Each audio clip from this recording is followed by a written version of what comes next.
To day 3, you did it again. You took a little time out to invest in you. How does that feel? It's good, right? You deserve it. So, first of all, did you do your homework? So, did you identify a non-productive habit or a non-productive action that you're taking that's not moving you towards your goal? And did you then install and think of a productive habit instead or a productive action? And then did you do it? So we said yesterday, do it for a week and you'll start to see some changes. And also, are you doing the worksheets? Are you doing, the exercises in the workbook? Really important. So if you haven't got the workbook, email me and I will send it to you. No problem. So today, I like the session today because it's all about time and it's all about money, money, money. So before we start, I'm going to tell you, which I think is a really funny story. So I have my friend's permission actually to tell it. I won't mention any names, but you will know who you are. So this friend has a camper van and they live in a mid-terraced house. And so the camper van is parked at the front of the house. So what they would do before they would go away in the camper van for weekends or on holiday, they would get the camper van washed and it would cost them, I think she said something like £12. So, and they both earn decent money, right? So she decided that she was going to save some money and she was going to do it herself. So she's bought all the car shampoo and all the cleaning stuff, which probably cost her like 25 quid. And then she's had to take the hose pipe from the back of the house, because it's a terraced house, so from the back of the house through the kitchen, dining room, and through the living room to the front of the house, out of the window. Now, their TV is actually in front of the window. So the hose pipe was basically going across, sort of next to, across over the TV through the top window. Anyway, so she's starting to wash the van, but she couldn't reach the top because it was quite high. So she waited for her partner to come home and he helped her. And as he's tidying up, the hose pipe hits the TV and the TV smashed on the floor. So they ended up having to buy a new TV, all because she thought she might save herself £12. So I'm going to come back to this story a little bit later on in the session today. It's still making me laugh today. Anyway, so today's all about, like I said, time and money, money, money. So we asked you a question on day 1. And the question was, what are you exchanging your life for? Now, it might sound a bit dramatic, but seriously, think about that. Right? So, what are you spending your time on, and what are you giving your time to? And is it worth it? So, just imagine that you're at the end of your life and you could have the time back that you spent doing stuff that you didn't really want to do. The time you associated with people you didn't probably even really like, the time that you worked a lot of stressful hours for a company who probably only half appreciated you. How much time of your life would that account for? Now, imagine that you had actually spent that time doing what you wanted, spending it with the people that you wanted to spend it with. Right? Imagine that you could have that life back at the end of it, that time added to your life at the end of your life. Now, imagine you got the work-life balance right and you had spent all of that time with your loved ones doing the things that you wanted to actually do. Wouldn't you wish you'd had that time back?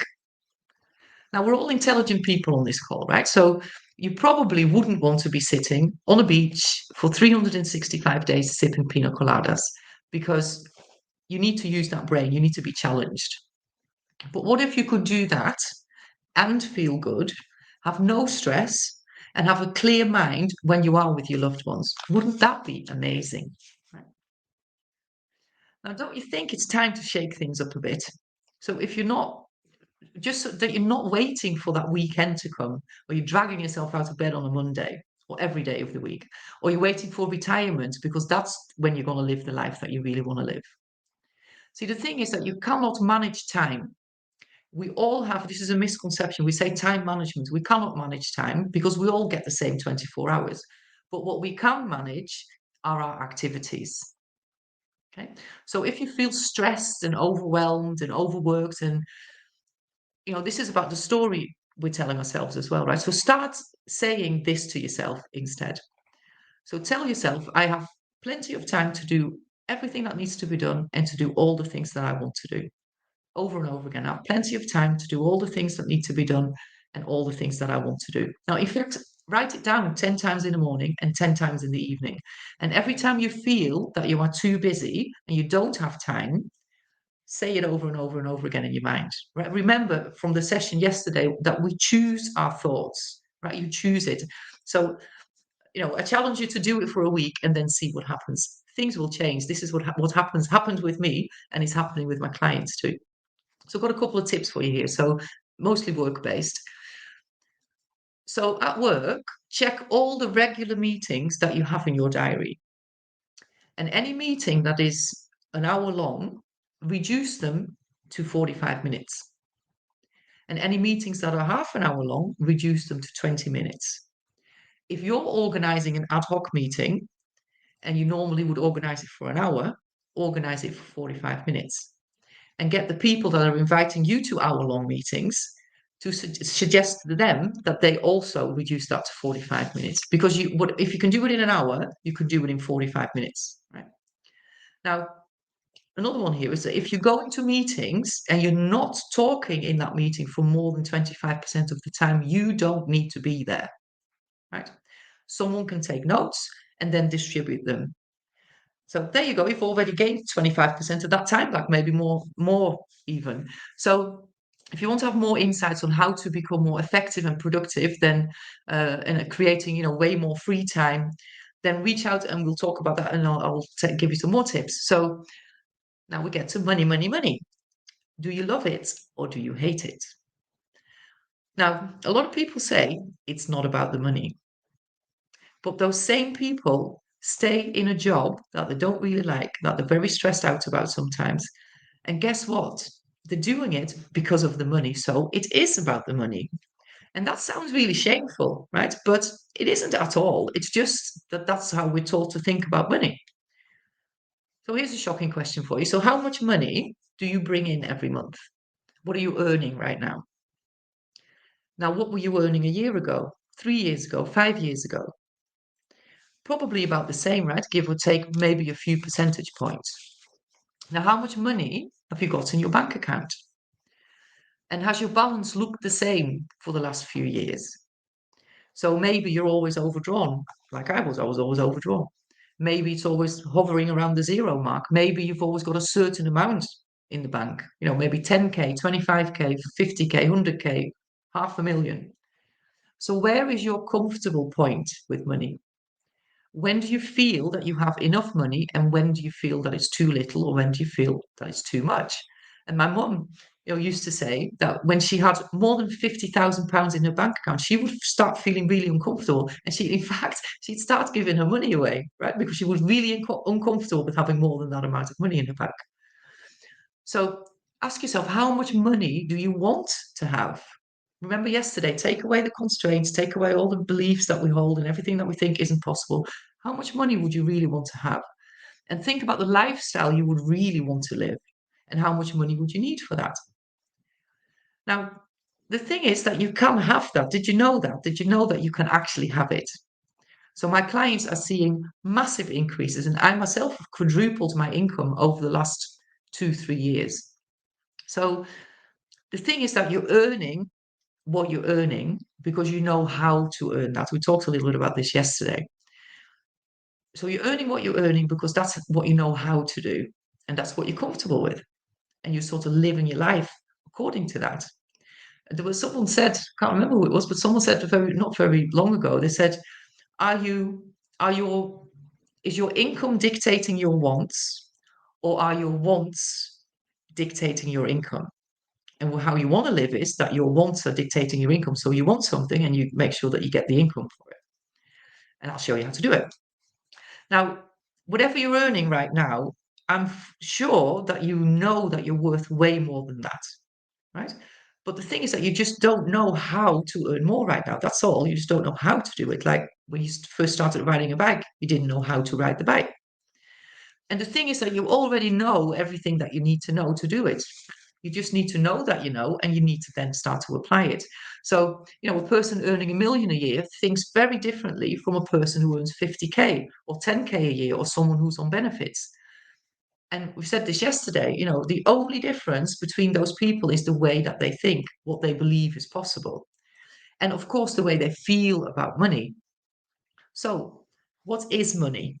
Well, it's an exchange mechanism where we exchange money for services rendered or for a product. And it's just easier to exchange money rather than swapping eggs for milk or 10 cars for a mansion or a horse for a holiday. It's just easy. Now, there's a lot of money in the world, right? Trillions of dollars, pounds, euros, yens, rupees, rands, trillions of all sorts of currencies. There's loads of money out there, more than we could ever count, probably. So all you need to really do is work out how to attract it to you because it's already there. You just need to really become in harmony with it. So you've got to start attracting it. And we'll talk about that tomorrow. We'll talk about the law of attraction tomorrow. So why do some people have a lot of money and some don't? Well, in a great part, that's really to do with how we feel about money, what we believe about money, and how we see ourselves, our self-image. Now, we're going to drill into all these things in a lot more detail in my money mindset course. So if that's something you're interested in, then message me and we'll get you that session. So what else is money? Well, it's an enabler. So it allows you to pay your bills and do some of the stuff that you want to do. And it allows you to maybe go on a holiday, buy those clothes, or help somebody out. And my mentor Bob Proctor would say, money is here to make you comfortable and to do good. That's what it's for. And money is actually a form of energy, which means that it has to flow. Energy has to flow. It has to circulate. Now, one of the things money does is it magnifies things. So if you're mean, with more money, you can be meaner. Right? Now, think one of the beliefs that a lot of people hold is that rich people are not nice and not kind people, they're horrible people. Well, question that because that's actually not true. They were already not nice, and the more money just made them being not nicer. But if you're generous with more money, you can be way more generous, right? Now, this is an interesting one as well. So if there's a problem in any of your relationships, when money comes into play, it will actually reveal the truth about that relationship. It will identify underlying issues. So think of, a number of siblings who stand to receive an inheritance.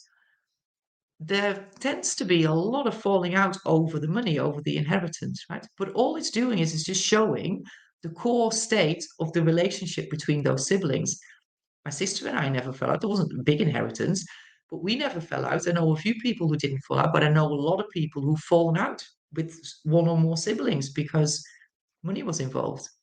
And think of, maybe if you ever split up from a partner, if there's money involved, a lot of fighting tends to go on, and a lot of things, a lot of the time, it tends to get quite nasty over the money. So it just sort of gives you the underlying state of what your relationships are really like.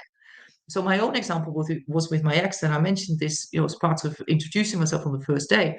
So he borrowed money off me, and then he refused to pay it back when we split up a few years ago, and that was a lot of money, 90K, and a credit card debt. So what happened there was that after months of asking him to pay me back, and by the way, he had done up a house he rented in the meantime, so it wasn't like he didn't have the money. He said, "I'll pay you an amount every week." So okay, but then he didn't, and then I would ask him. And then once in a while, he'd transfer some money, and then I would have to ask again. And then in the end, he just refused point blank to pay me back. Now, of course, that wasn't very nice, right? That's not what nice people do. But what it actually did was it showed the real state of our relationship because he was very controlling and I was an enabler. I was there, right? I was there when I gave him the money. Well, I didn't give him, I lent him the money. But he was a very controlling person, and I was enabling that and allowing that to happen. He didn't respect me, but I couldn't set any boundaries and I couldn't say no. So it really sort of magnified and amplified that's the true state of that relationship. Anyway, so what actually happened then, though, was that although he didn't pay me back, I did manage to change my financial and, by the way, my mental and emotional situation very drastically. And I think I mentioned this before. I bought my own house. I've done it up. I drive a nice car. Just got my dream car, one of my dream cars. I'm paying for my son's pilot training. I've had some fabulous holidays, and I help people out with donations. I give a lot of money away to people to help people out.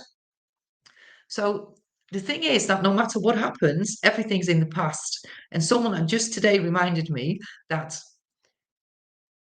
our rear view mirror in the car is way smaller than our windscreen, right? Because it's in your rear view mirror, it's in the past. So what we can do with all the stuff that's happened in the past, and everybody has had trauma. I mean, I'm telling my story, but everybody has had shit going on in their life, right?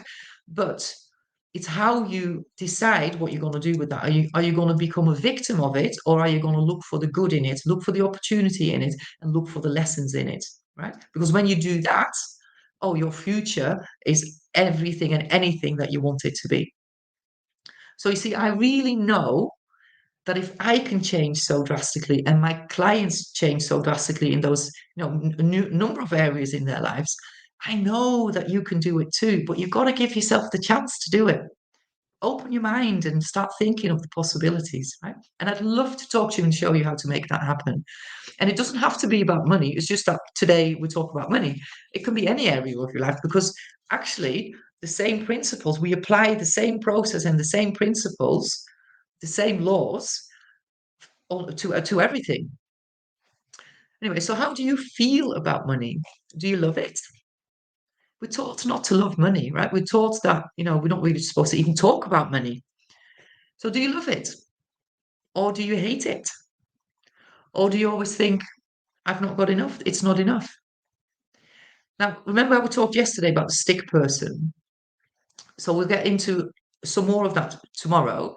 But your subconscious mind basically sets up a vibration in your body, and that vibration um, activates the law of attraction. Okay, so more about that tomorrow. So basically, your feelings are attracting things to you. Your feelings, your thoughts are electric and they send out a message. They're like a transmission, but your feelings are magnetic. That's what's going to attract things to you. So how you feel about money is going to determine how much of it you attract to you. So think about it this way. If you thought about your friend the way that you think about money, would they want to be your friend? And if you treated your friend like you treated money, would they want to be anywhere near you? If you said to your friends, you're not enough, it's never enough. Oh, here you are again. Now I've got to, you're not enough. How would they feel? And if you try to keep your friends to yourself, so translate that into money, you're hoarding it and you don't want to, circulate it. Keep your friend to yourself and not share them with others. That would be a bit freaky, right? And your friend really wouldn't like that and probably would keep away from you. So seriously ask yourself, how do you feel about that money? Do you, and if you feel about it like I've just explained, then stop it. Imagine that it's your friend. Now, there's a load of money out there. You've just got to really tap into the frequency of it. Like I said before, get in harmony with it. Now, to do that, you've got to examine your beliefs about money. And you'll find that your beliefs about money are very deep rooted, and you're probably not aware of most of them. They're very unconscious, and they're definitely not conducive to you getting any more money out of it. Right? So this is where thinking into results training really comes into play, because it really makes a massive difference to myself and to my clients, because we start to think about money differently and then we start to attract it to us. So for now, welcome money with open arms and set it free with a happy heart. And then say invest instead of spend. We tend to say I'm spending money. Oh, I've got to spend money on that. But instead of saying spend, say invest. Because the word tends to mean very different things to us. So when you're investing, you're expecting a return. You're happy to invest because you're going to get something back for it. So when you think about paying your bills and maybe you're complaining about your bills, well, for one, be happy that you can afford them. And secondly, you're investing. You're paying your central heating bill because you're investing in your comfort. Right? You're paying for those gorgeous shoes because you're investing in something that makes you feel good. You buy the nice car because you're investing in a car that makes you feel nice.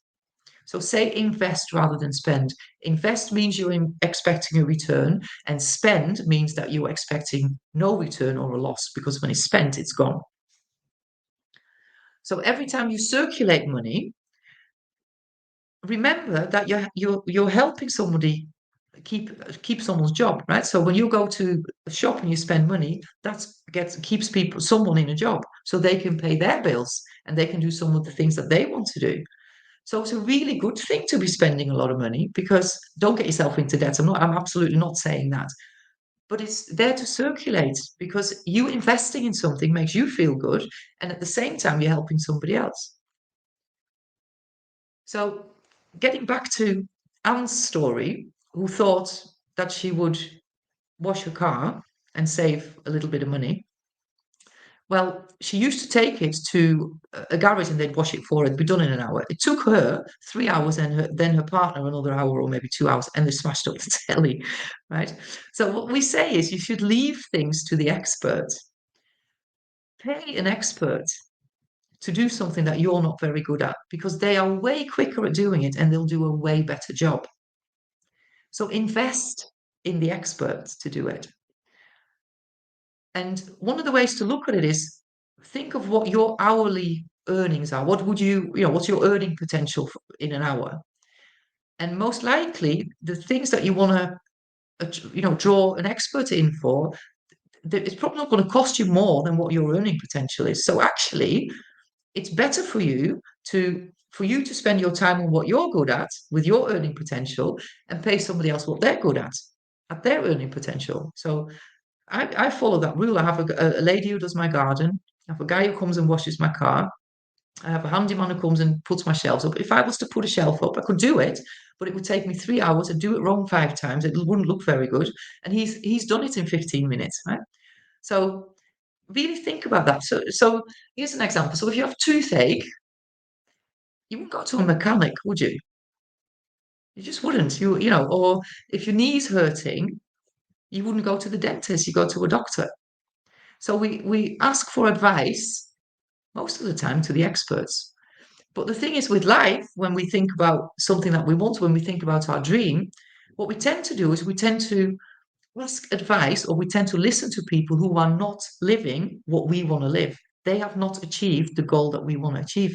Don't talk to them about it. And certainly don't listen to their advice, because they don't know how to do it. They've got all sorts of advices why you can't do it, but they don't know how to do it. So if you want to get to that goal, if you want to achieve your dream, talk to the people who are already living it, because they know how to do it, right? So they are the right people to ask for the advice from.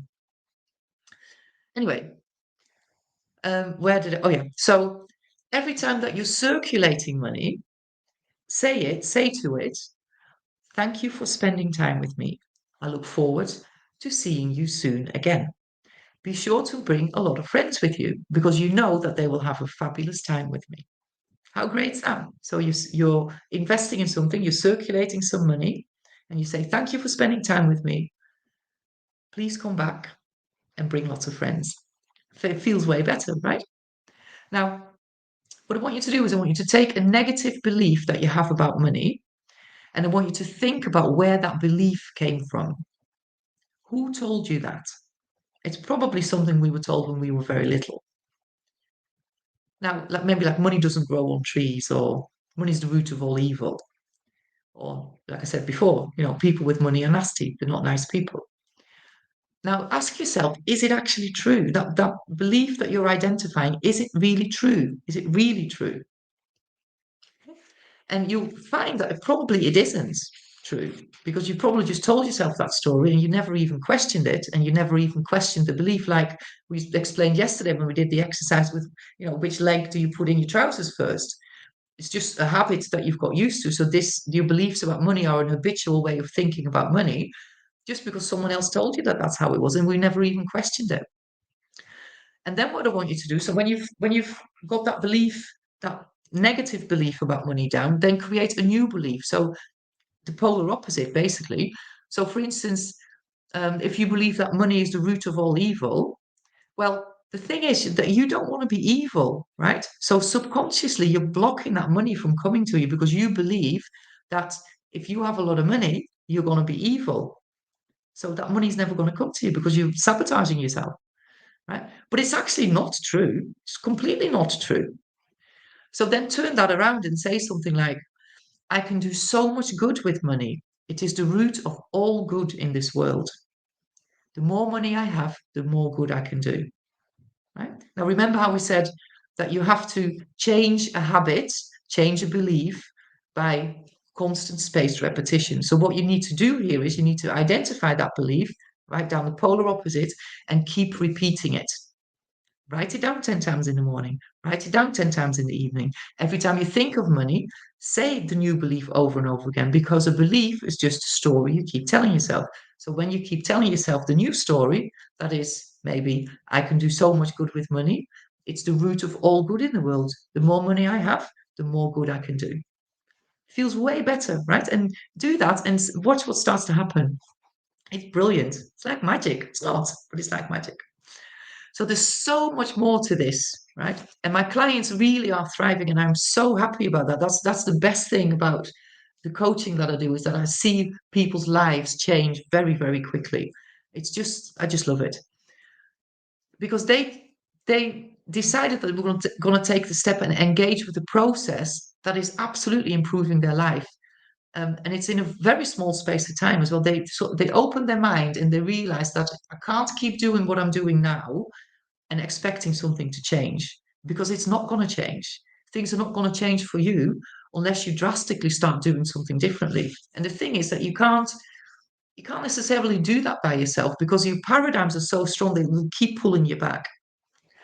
Anyway, so message me if you want to have a discovery call. And I said yesterday I was going to give an offer. So what I normally do is I have a half an hour discovery call with people, which is a bit like a coaching session.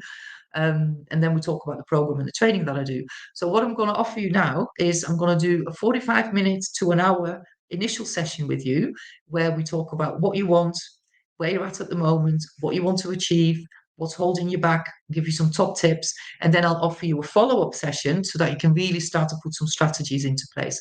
Give your dream a strategy, we say. Now, before we finish, I want you to close your eyes, if you can, if it's safe.